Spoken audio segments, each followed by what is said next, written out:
Kill to agree, albeit hesitantly. That evening, Kill brought his family to Arin's house, where Arin had prepared a lavish feast to welcome them. During the meal, Cecil became curious about Kill's background. Kill's sister inadvertently revealed that their family used to be nobility. Kill then confirmed that they were indeed formerly noble, but not anymore. Kill knew Cecil was a noble and assumed Arin was too, but Arin denied it. Cecil then shared everyone's background with Kill, including their origins from a humble village and mentioning the Granial territory. Kill's demeanor changed drastically upon hearing this, accusing the Grabial family of ruining the Cannell family. Kill became agitated, but to avoid further misunderstanding, Cecil asked the servants and Kill's sister, Nina, to leave the room. She then explained the wrongdoings of Count Cannell towards her family, justifying the Grabial family's actions. Kill calmed down a bit and shared his past with the group. He revealed that he was the son of Count Cannell but had been abandoned by his father and lived alone in a house outside the city. Upon learning of his family's downfall, Kill vowed to fulfill a 5-year noble duty, longer than the standard 3 years, to atone for his family's actions and eventually restore their honor. Kill's revelation of his dreams and burdens moved the group. Arin declared that regardless of Kill's family background, they would support each other. He emphasized that the noble duty was perilous and Kill wouldn't survive alone. Arin promised not to let Kill bear the burden by himself, and Kill, touched by Arin's words, wept, feeling accepted. From that moment, Kill and his family became a part of Arin's household. The next morning, the group set out for another dungeon raid, this time targeting a level B dungeon, aiming for a more challenging adventure. The decision of the 5-person team to venture into a level B dungeon was seen as risky by the secretary, who wanted to prevent Arin's group from going. However, they couldn't be stopped since they had a certificate of completion for a level C dungeon. The level B dungeon had a total of 12 floors, and Arin set a goal to complete it within a month. Before entering, he reminded everyone to take an antidote as a precaution. Once Arin's scouting team returned, they began their dungeon assault. The group, riding on Fran, swiftly cleared up to the 4th floor.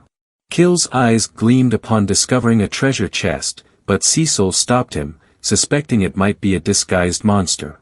As expected by Cecil, a creature attacked them when Maria approached the chest. The rank D monster was dangerous only when it could deceive its victims, but with preparation, it was easily defeated by Maria. The group was impressed by Maria's strength, which depended on Arin's intelligence. Inside the chest was a spear, likely to sell for 50 gold coins, which Arin decided to keep until after the mission. Suddenly, a goblin attacked them, but Dogora quickly neutralized it, unexpectedly using a skill. Dogora felt exhilarated by being able to use his skill, enhancing their chances of conquering the dungeon smoothly. By July, the group had reached the final floor of the dungeon. The boss, a formidable level B monster, demanded caution. Before engaging, Arin reviewed the team's stats. Since he played at a hell difficulty level and the others were at normal, they were almost catching up to his level. The team launched a combined attack on the monster. Arin summoned a pack of bears to hinder its movement, allowing Dogora and Karina to target its weak points. Karina took down the boss with a single strike, successfully clearing the level B dungeon. They collected a substantial amount of magic stones, but Arin noted that the attack speed was slower than he expected. After exchanging the dungeon loot, Arin used the money to build a stable and buy a watch for keeping track of time during dungeon raids. As August approached, providing a 2-month summer break, Arin sent the messenger bird Ponpo back home to update his family on their progress. With his communication skill, he could keep in touch with them regardless of the distance. During his time at the academy, Arin's home village of Karina had developed significantly, with his father being elected as village chief. After catching up with his family, Arin sent Ponpo to inform the Lord about Kill's story. The Lord was surprised to learn about a noble with healing abilities and considered Kill's presence beneficial for his daughter's safety in the battlefield 3 years later. However, the news about Count Cannell's treatment of Kill angered him, labeling Cannell as contemptible. Arin suspected that the royal envoy had deceived Kill into trying to rebuild his family. From now on, the envoy would be considered an enemy of Arin's group. By September, with only 1 month of summer vacation left, Arin's group finally had the opportunity to challenge themselves with a level A dungeon.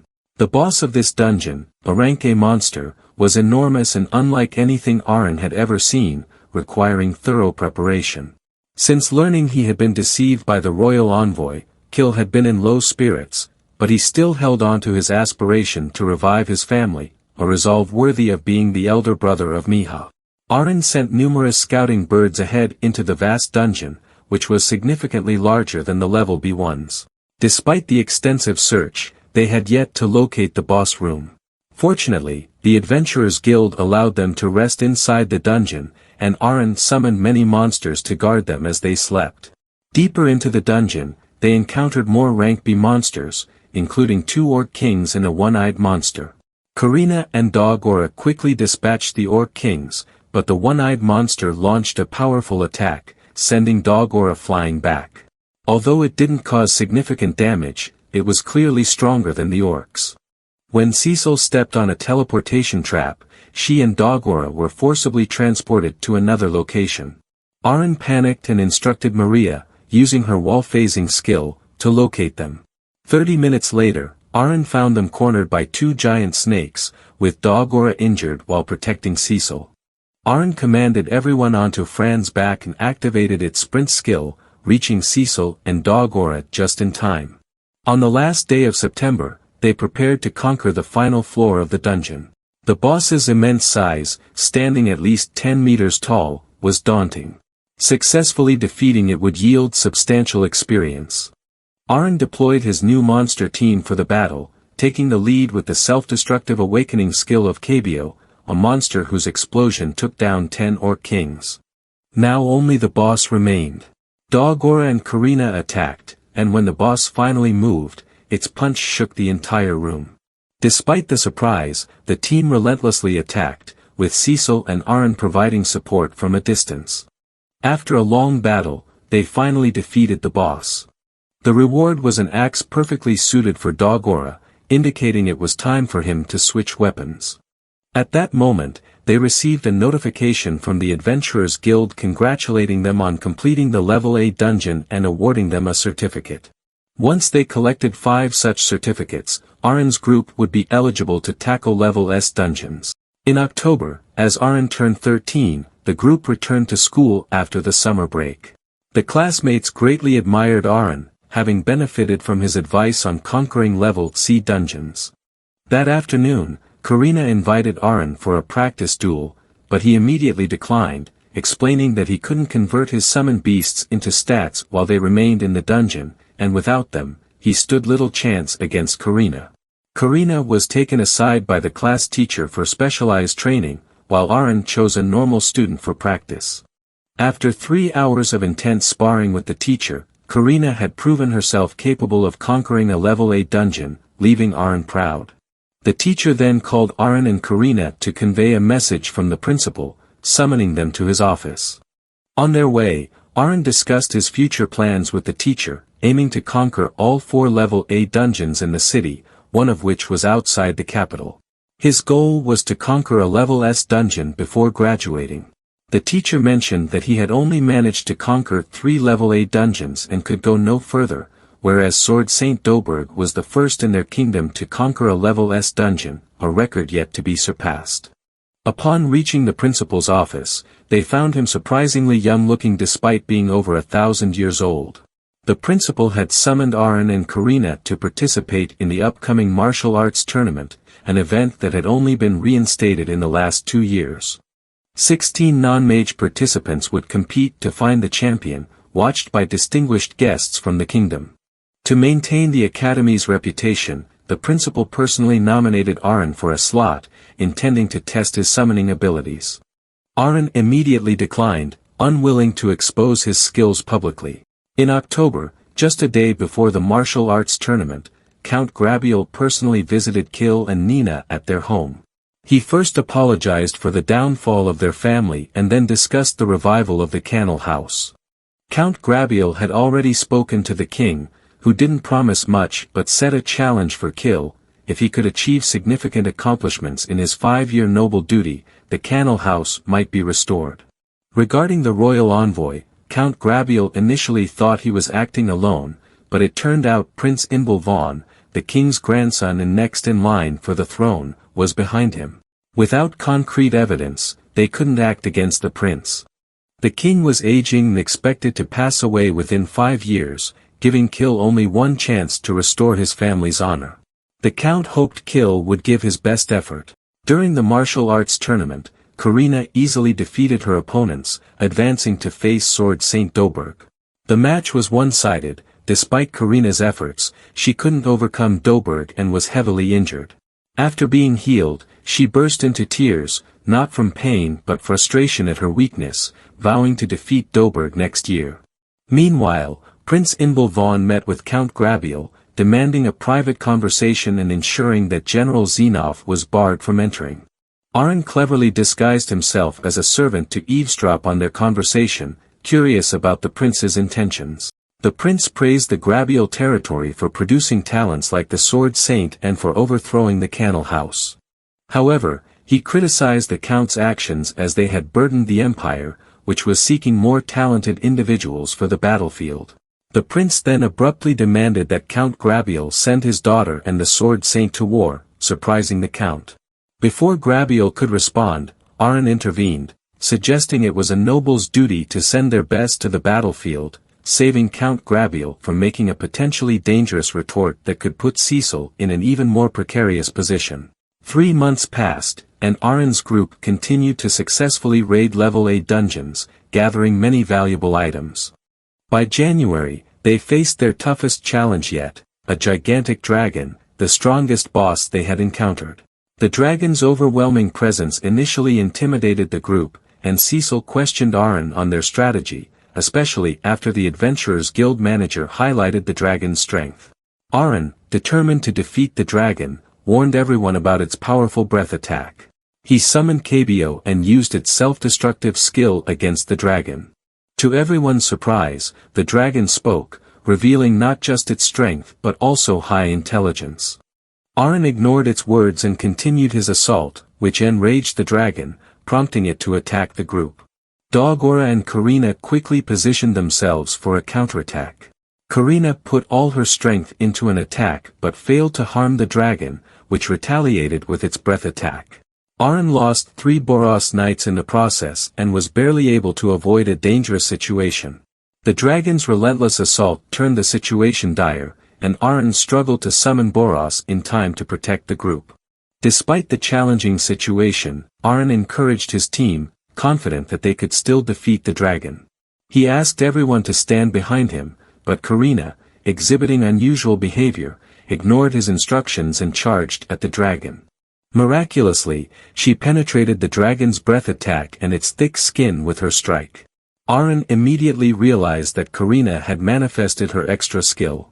This is the power that Dogora and Arn witnessed when they were just 5 years old. Arn hurriedly checked Karina's information. When she used her extra skill, all of Karina's stats increased by 300. Moreover, she had an ultra-fast regeneration ability, regaining 1% of her lost health every second. Struck by a painful blow, the enraged dragon counterattacked with a tail whip, but Karina stood her ground, undeterred, and continued to fiercely attack. This time, Karina aimed directly at the dragon's belly as it was about to unleash its dragon breath skill. A short circuit in the skill caused the dragon's mouth to explode along with its energy, and Karina alone defeated the boss, leaving everyone gaping in amazement. She happily turned back to boast to her friends. Her extra skill was truly incredible. Cecil was curious about how Karina could use such a skill, but even Karina herself was unsure. It seemed to activate spontaneously. With the boss defeated, a new treasure chest appeared, a golden one, containing the ring Arn had long been searching for, a ring that he thought would rapidly restore his magical power. But it turned out to be for physical stamina recovery instead.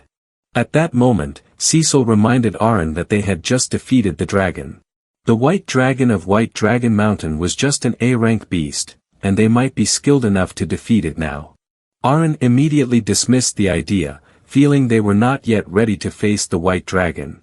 They were lucky this time with Karina awakening her extra skill. Without it, they would have been defeated by the boss, let alone the white dragon. Moreover, with the land of Canal now part of the royal domain after being conquered, even if they defeated the white dragon, the nobles from the capital wouldn't cede the land back to Kill. Therefore, Arin thought it best to defeat it only after Kill regained his title. 3 months later, the group conquered their third A-rank dungeon. Cecil continued to level up, while Karina and Dogora had reached their max levels. Dogora was disheartened by this. If they couldn't level up anymore, how could they become stronger? Arin disagreed, stating they still had much to do, like mastering their extra skills. However, the inability to level up further left Karina and Dogora disinterested in doing anything. Arin, drawing from his gaming experience, speculated that there must be an item to break the level limit. With only 2 years left before they had to go to battle, he was determined to make them stronger. April arrived, and Arin and his group were now second-year students. Today, their class welcomed 3 new students, 2 from the elf tribe and 1 from the dwarf tribe. Since Arin's group only had 5 members, the teacher immediately added them to Arin's group for him to guide them, and all 3 were already aware of their noble duties. Like Arin's group, they too had a strong goal to become much stronger in the next 2 years. Since Sophie would be the next elf queen, the principal personally reminded Arin to take good care of her. During a meal, the 3 newcomers were amazed at what Arin's group had accomplished. They had only managed to conquer B-level dungeons, while Arin's team had already defeated 3 A-level dungeons. To better guide them, Arin decided to return to the B-level dungeons, but to maintain progress in the A-level dungeons, it was best to split the team into 2 for simultaneous exploration. Kill, Karina, and Cecil would explore the A-level dungeons